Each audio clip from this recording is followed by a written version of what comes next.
Salut à tous, aujourd'hui, on va parler d'un sujet fascinant qui va peut-être changer votre vision du monde marin. Vous êtes-vous déjà demandé ce qui se passe vraiment dans la tête d'un poisson? On les considère souvent comme des créatures simples, mais détrompez-vous. Les découvertes scientifiques récentes sont absolument stupéfiantes. Tenez-vous bien, plus de 1000 milliards de poissons sont tués chaque année dans le monde. C'est un chiffre vertigineux, n'est-ce pas? Et pourtant, ces animaux sont bien plus remarquables qu'on ne le pense.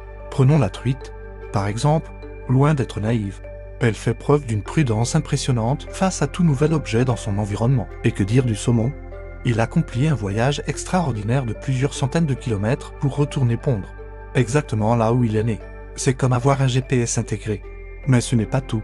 Les mérous ont développé une forme de communication fascinante. Ils hochent la tête pour demander de l'aide aux anguilles. Une véritable collaboration interespèce. Les gobies, eux, sont de véritables géographes.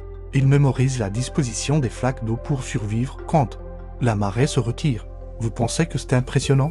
Attendez d'entendre parler des poissons cigans.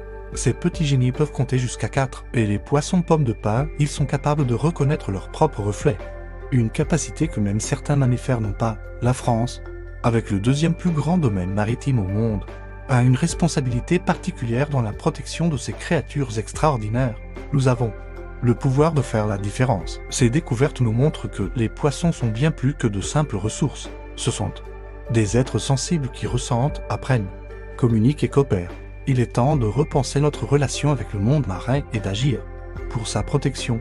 Si vous avez apprécié cette vidéo, n'hésitez pas à la partager et à vous abonner pour plus de contenu sur la vie marine. Ensemble, nous pouvons faire de la France un exemple en matière de protection des océans. À très bientôt pour de nouvelles découvertes fascinantes.